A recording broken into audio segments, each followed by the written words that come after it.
Hello दोस्तों, smart study के YouTube channel में आपका स्वागत है। आज के वीडियो में हम इतिहास से के परिचय से संबंधित 50 महत्वपूर्ण प्रश्नों को लेकर आए हैं। तो चलिए प्रश्नों को शुरू करते हैं। ये सभी प्रश्न लूसेंट के दिए गए हैं, अर्थात ये लूसेंट के सार हैं। तो चलिए प्रश्नों को शुरू करते हैं। इतिहास के तहत अध्ययन किया जाता है। तो आपके पास 4 विकल्प हैं: अतीत का, समाज का, शासन का, पर्यावरण का। आप इसका सही जवाब दें। तो इतिहास के तहत अध्ययन किया जाता है अतीत का। हमारा अगला क्वेश्चन है, प्रथम यूनानी इतिहासकार कौन था? ऑप्शन है थ्यूसिडाइडिस, हेरोडोटस, मानेथो, होमर। तो जो प्रथम यूनानी इतिहासकार था वो था हेरोडोटस। आपको याद रखना है कि हेरोडोटस को इतिहास का पिता भी कहा जाता है। चलिए देखते हैं नेक्स्ट क्वेश्चन। निम्नलिखित में से किसने स्पष्टतया कहा कि इतिहास के समस्त निष्कर्ष युक्तिसंगत साक्ष्यों पर आधारित है? तो आप लोग ऑप्शन देख सकते हैं, सही जवाब देने की कोशिश कीजिए। तो इतिहास के समस्त निष्कर्ष युक्तिसंगत साक्ष्यों पर आधारित हैं, इसे कहा था थ्यूसिडाइडिस ने। तो थ्यूसिडाइडिस ऑप्शन बी इस प्रश्न का सही जवाब हो जाएगा। चलिए देखते हैं अगला प्रश्न। द हिस्ट्रीज के रचनाकार का नाम है? ऑप्शन है हेरोडोटस, मेगास्थनीज, प्लूटार्क, प्लिनी। तो इस प्रश्न का सही जवाब हो जाएगा हेरोडोटस। यह प्रश्न तो कई बार परीक्षाओं में पूछा जा चुका है कि इतिहास के पिता किसे कहा जाता है। तो हेरोडोटस को इतिहास का पिता कहा जाता है, आपको याद रखना है। चलिए देखते हैं नेक्स्ट क्वेश्चन। इतिहास के पिता की पदवी सही अर्थों में निम्न में से किससे संबंधित है? तो हम इसे समझ गए हैं, हेरोडोटस इस प्रश्न का सही जवाब हो जाएगा। चलिए देखते हैं अगला प्रश्न। इतिहास अपने को दोहराता है, यह कथन किसका है?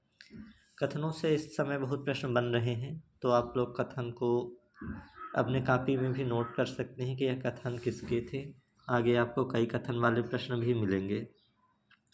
तो इतिहास अपने को दोहराता है, यह कथन किसका है? हीगेल, कार्ल मार्क्स, कलहड़, बर्नी। तो यह कथन था कार्ल मार्क्स का। कार्ल मार्क्स इस प्रश्न का सही जवाब हो जाएगा। चलिए देखते हैं अगला प्रश्न। हम इतिहास से यही सीखते हैं कि आदमी इतिहास से कुछ नहीं सीखता है। बहुत इम्पोर्टेंट कथन है, कई बार परीक्षाओं में पूछा जा चुका है। आप लोग इसका सही जवाब देने की कोशिश कीजिए। तो इस प्रश्न का सही जवाब हो जाएगा हीगल। हीगल ने कहा था कि हम इतिहास से यही सीखते हैं कि आदमी इतिहास से कुछ भी नहीं सीखता है। चलिए देखते हैं अगला प्रश्न। किसका कथन है समस्त इतिहास वर्ग संघर्ष का इतिहास है? तो यह कथन किसके द्वारा दिया गया था? तो यह कथन भी कार्ल मार्क्स के द्वारा दिया गया था। कार्ल मार्क्स इस प्रश्न का सही जवाब हो जाएगा। चलिए देखते हैं अगला प्रश्न। निम्नलिखित में से कौन सा एक इतिहास के विषय में मार्क्स के दृष्टिकोण का संक्षिप्त वर्णन करता है? तो ऑप्शन है इतिहास विभिन्न व्यक्तियों के बीच मुद्दों का अभिलेख है। ऑप्शन नंबर बी, इतिहास शोषक और शोधित वर्गों के बीच संघर्ष का सिलसिला है। ऑप्शन सी, इतिहास अतीत की घटनाओं का विश्वसनीय अभिलेख है। ऑप्शन नंबर डी है इनमें से कोई नहीं। तो सही जवाब हो जाएगा इतिहास शोषक और शोधित वर्गों के बीच संघर्ष का सिलसिला है। ऑप्शन नंबर बी इस प्रश्न का सही जवाब हो जाएगा। चलिए देखते हैं अगला प्रश्न। निम्नलिखित में से किसने द्वंद्वात्मक भौतिकवाद के सिद्धांत का प्रतिपादन किया?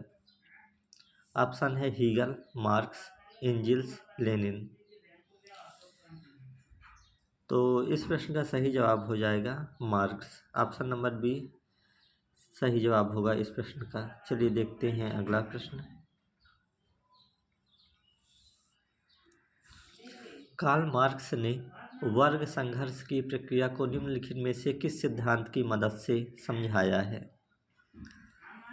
तो ऑप्शन है आधुनिकवाद, उदारवाद, अस्तित्ववाद, डार्विन का विकासवाद, द्वंद्वात्मक भौतिकवाद। तो इस प्रश्न का सही जवाब हो जाएगा द्वंद्वात्मक भौतिकवाद।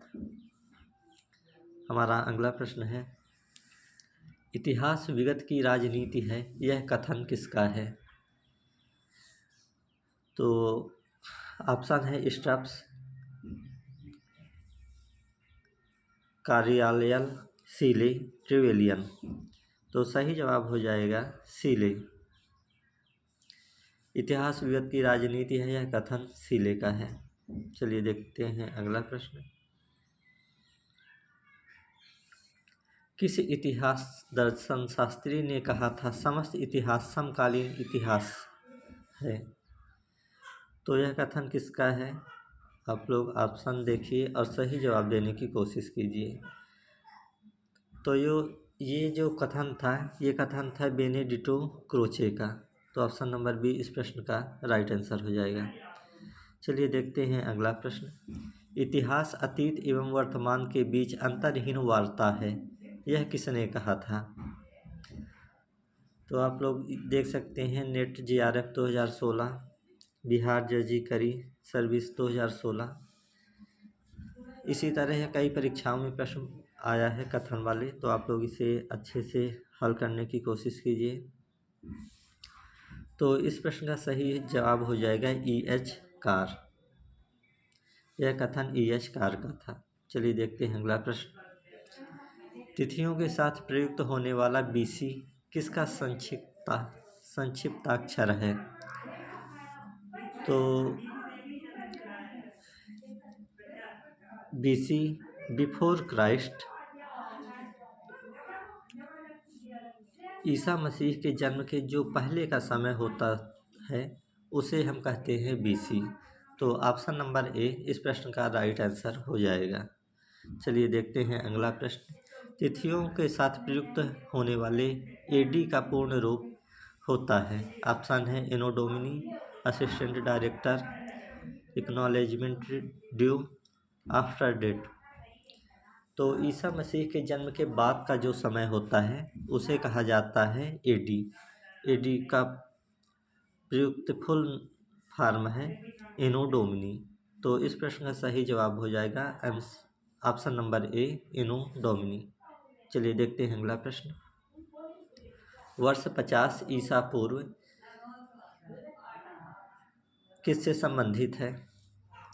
तो वर्ष 150 ईसा पूर्व के पहले आता है। ऑप्शन बी वर्ष 150 ईसा पूर्व के बाद आता है। जिस वर्ष में वर्ष 150 ईसा पूर्व आता है। ऑप्शन डी है जिस दशक में वर्ष 150 ईसा पूर्व आता है। तो हम समझ गए हैं कि जो ईसा पूर्व का समय होता है वह ईसा मसीह के जन्म से पहले के समय का होता है। तो वर्ष 50 ईसा पूर्व वर्ष 150 ईसा पूर्व के बाद आता है। ऑप्शन नंबर बी इस प्रश्न का सही जवाब हो जाएगा। चलिए देखते हैं अगला प्रश्न।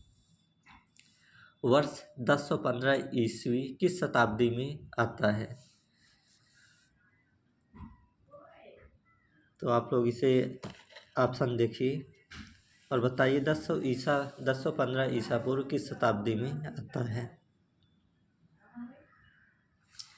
तो 1015 ईसा पूर्व 1015 ईस्वी 11वीं शताब्दी में आएगा। चलिए देखते हैं अगला प्रश्न। चलिए जोड़ी मिलाना है। तो आप इसे हल करने की कोशिश कीजिए। विक्रम संवत कब से शुरू हुआ? आप लोग ऑप्शन देख सकते हैं।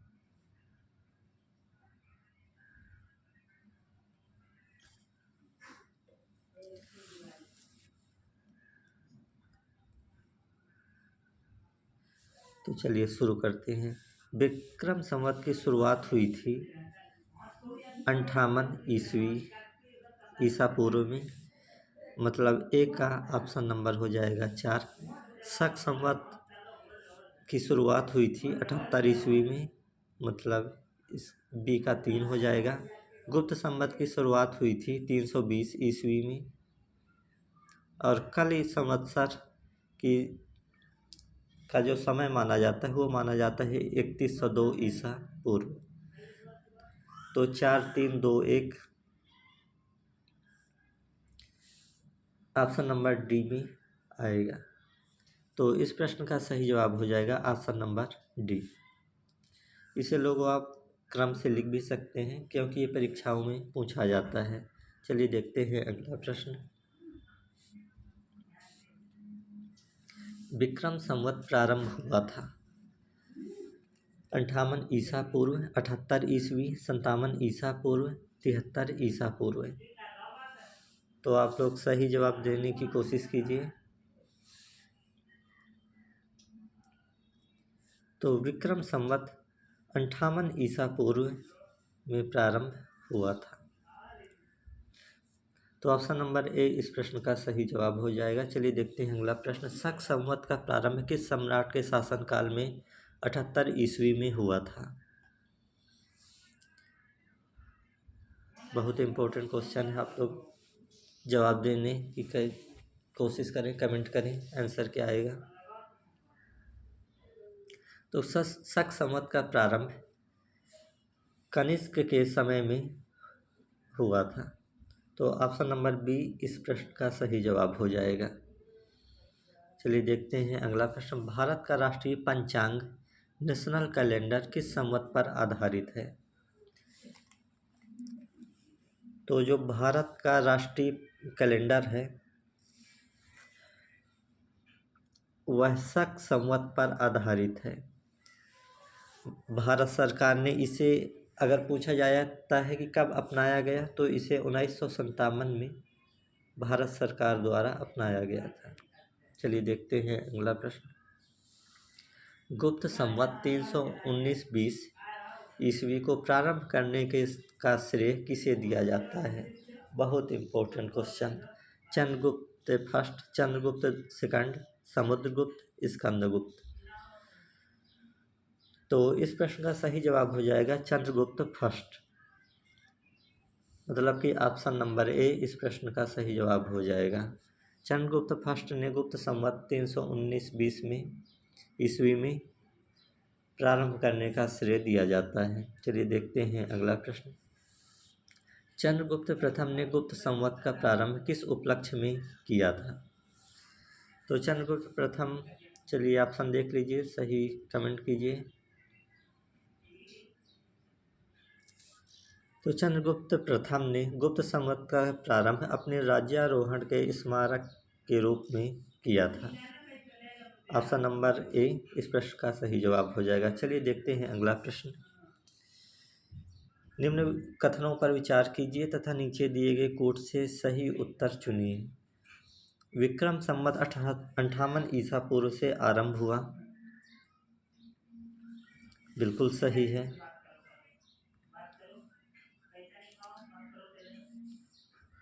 शक संवत सन 78 से आरंभ हुआ, तो बिल्कुल सही है।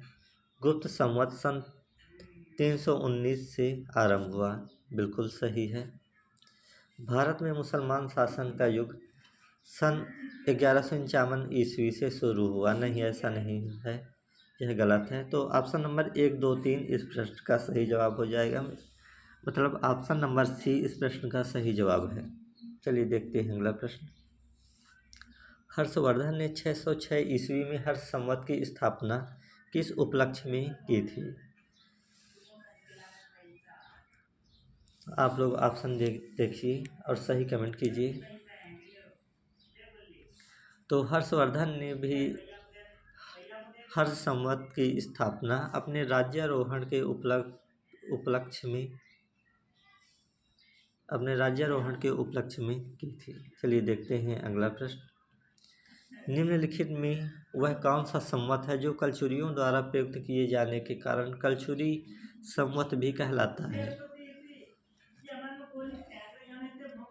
तो कलचुरियों द्वारा शुरू किया गया संवत था विक्रम संवत नहीं था, शक संवत नहीं था। सही जवाब हो जाएगा त्रैकूटक संवत। अगर पूछा जाए कि त्रिकूटक संवत की शुरुआत कब हुई थी, तो यह प्रचलन में आया था 248-19 248-49 ईस्वी में त्रिकूटक संवत प्रचलन में आया था। चलिए देखते हैं अगला प्रश्न। चालुक्य विक्रम संवत का प्रचलन किसने किया? तो अब चालुक्य विक्रम संवत है, तो यहाँ भी विक्रमादित्य आएंगे। तो विक्रमादित्य 6 ने चालुक्य विक्रम संवत का प्रचलन किया था। अगर इनका समय पूछा जाए तो ये था 1076 से 1126 ईस्वी में चंद्रगुप्त 6 का शासनकाल था। चलिए देखते हैं अगला प्रश्न। निम्नलिखित में से किसे एक नए संवत चलाने का यश प्राप्त है? तो ऑप्शन है धर्मपाल, देवपाल, विजयसेन, लक्ष्मण सेन। तो नया संवत किसने चलाया था? सही जवाब दीजिए।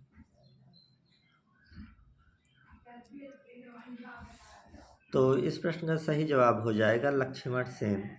लक्ष्मण सेन 1119 ईस्वी में राजा बने और इसी समय इन्होंने एक नया संवत चलाने का प्रयास किया, तो इन्हें यह यश प्राप्त है। चलिए देखते हैं अगला प्रश्न।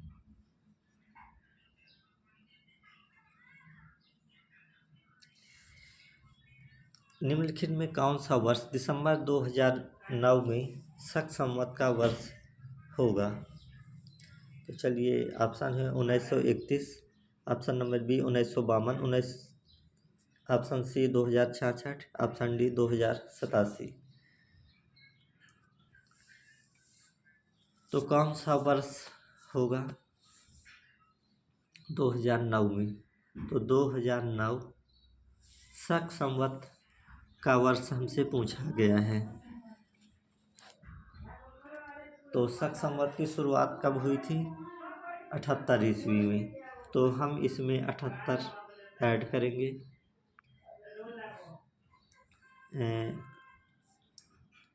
शक संवत है तो 78 ईस्वी में शुरू हुआ था, तो हम इसे 2009 माइनस 78 करेंगे, तो ये आ जाएगा 9 में 8 के 1 1931। 1931 इस प्रश्न का सही जवाब हो जाएगा। चलिए देखते हैं अगला प्रश्न। विक्रमी संवत 2070 को ईस्वी संवत में रूपांतरित करने पर मान होगा। विक्रम संवत 2070 है, हम इसे बदलेंगे ईस्वी संवत में। तो कैसे बदलेंगे? ऑप्शन है 2070 ईसा पूर्व, 2070 ईस्वी, 2013 ईसा पूर्व, 2013 ईस्वी। तो चलिए इसे बताइए, कमेंट कीजिए आंसर क्या आएगा।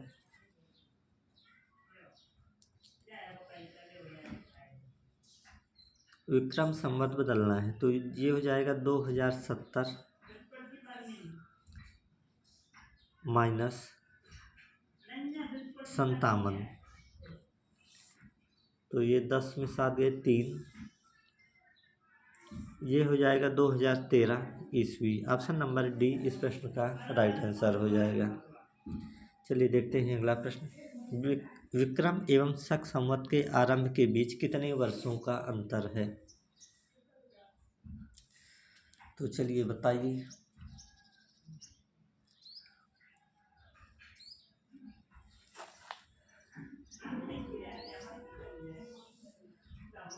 तो जो डिफरेंस है वह है, एक तो शुरू हुआ विक्रम संवत शुरू हुआ था 58 ईसा पूर्व में, और शक संवत माना जाता है 78 ईस्वी। अब ये 58 ईसा पूर्व है।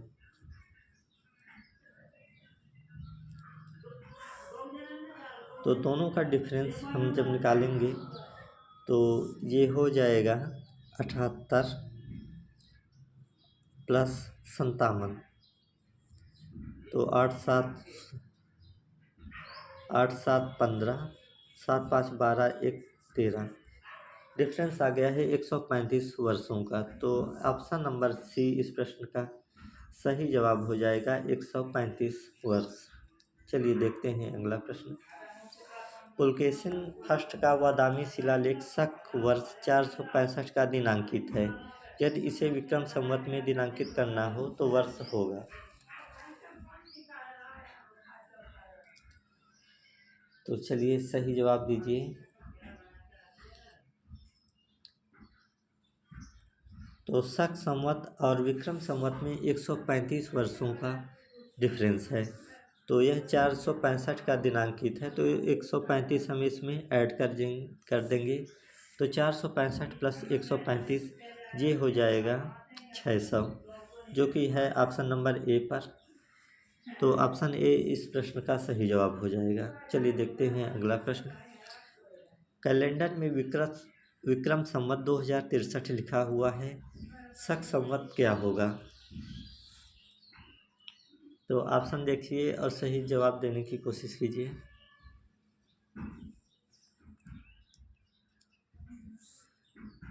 तो ये हो जाएगा 2063, और विक्रम संवत और शक संवत में डिफरेंस है 135 का। हमें निकालना है शक संवत। तो 2063 में हम माइनस 135 करेंगे, तो ये आ जाएगा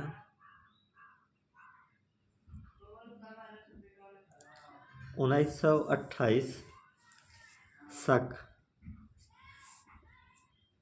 तो ये ऑप्शन नंबर सी पर है, 1928 शके इस प्रश्न का सही जवाब। चलिए देखते हैं अगला प्रश्न। पुरातत्व में स्तर विन्यास पद्धति निम्नलिखित में किसको समझने के लिए प्रयुक्त की जाती है? तो पुरातत्व में स्तर विन्यास पद्धति, ऑप्शन देख लीजिए, सही जवाब कमेंट कीजिए। इस प्रश्न का सही जवाब हो जाएगा भौतिक अवशेष के क्रमिक निक्षेप समझने के लिए प्रयुक्त की जाती है। तो ऑप्शन नंबर बी इस प्रश्न का राइट आंसर हो जाएगा। चलिए देखते हैं अगला प्रश्न। कार्बन 14 तिथि निर्धारण पद्धति का विकास किया, किसने किया? तो इस प्रश्न का सही जवाब हो जाएगा विलर्ड लिबी ने। ऑप्शन नंबर डी इस प्रश्न का राइट आंसर हो जाएगा। चलिए देखते हैं अगला प्रश्न। काष्ठ, अस्थि और संघ के पुरातात्वीय नमूनों का काल निर्धारण करने के लिए निम्नलिखित में से कौन सा अपनाया जाता है? ऑप्शन नंबर ए है carbon 14, option B argon 40 isotope, option number C है स्ट्रांसियम 90, ऑप्शन नंबर डी है यूरेनियम 238। तो जो काष्ठ, अस्थि और शंख, इनके पुरातात्वीय नमूनों का काल निर्धारण करने के लिए प्रयोग किया जाता है कार्बन 14 का। तो ऑप्शन नंबर ए इस प्रश्न का सही जवाब हो जाएगा।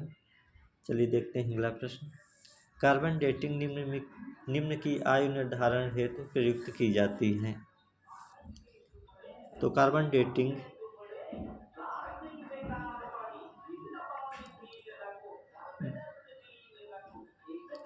ऑप्शन है जीवाश्म, पौधे, चट्टाने, इनमें से कोई नहीं। तो सही जवाब हो जाएगा जीवाश्म, जो कि ऑप्शन नंबर ए पर है।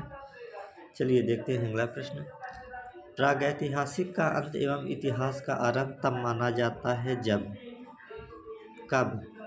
जब मानव ने चलना सीखा, मानव ने एक दूसरे से बातचीत करना सीखा, मानव ने लिखना सीखा। तो बिल्कुल सही, जब मानव ने लिखना सीखा तब प्रागैतिहासिक का अंत एवं इतिहास का आरंभ माना जाता है। तो ऑप्शन नंबर सी इस प्रश्न का सही जवाब हो जाएगा। चलिए देखते हैं अगला प्रश्न। भारत के संदर्भ में ऐतिहासिक काल का आरंभ कब से माना जाता है? तो ऐतिहासिक काल का आरंभ आप लोग ऑप्शन देखिए। ऐतिहासिक काल का आरंभ 600 ईसा पूर्व से माना जाता है। चलिए देखते हैं अगला प्रश्न। सिंधु सभ्यता को आद्य ऐतिहासिक सभ्यता कहा जाता है क्योंकि इसमें यह प्रमाण मिला है। ऑप्शन नंबर ए है लेखन का, ऑप्शन बी तांबा, ऑप्शन सी कला, ऑप्शन डी मिट्टी के बर्तन बनाना। तो इस प्रश्न का सही जवाब हो जाएगा लेखन का।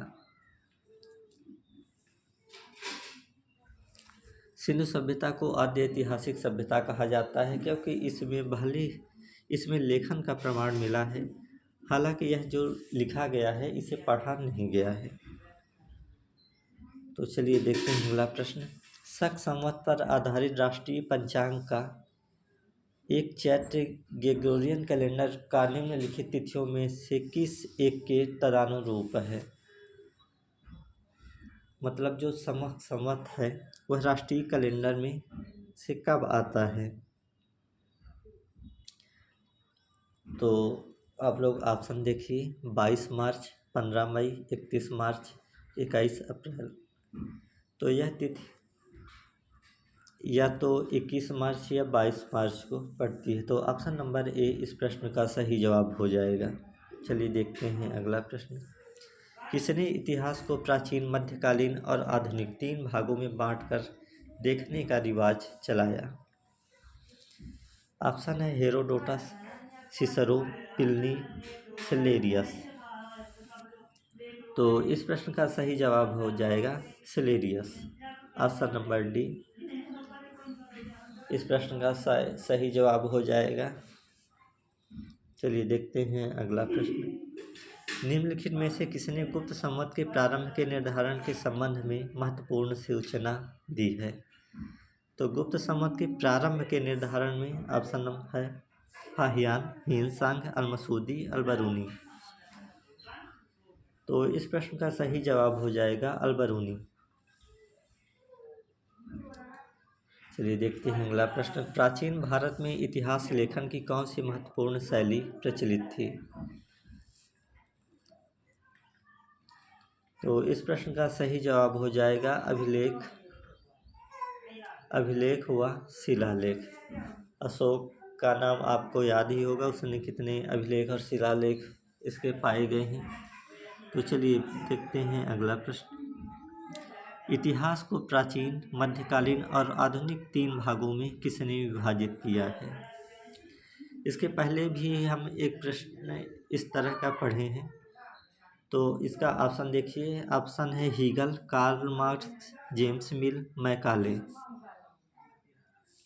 तो इस प्रश्न का सही जवाब हो जाएगा, बताइए क्या होगा?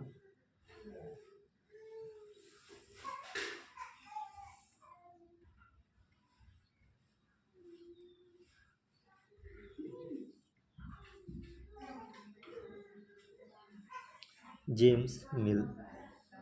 जेम्स मिल जो इन्होंने प्राचीन, मध्यकालीन और आधुनिक इस 3 भागों में बांटा।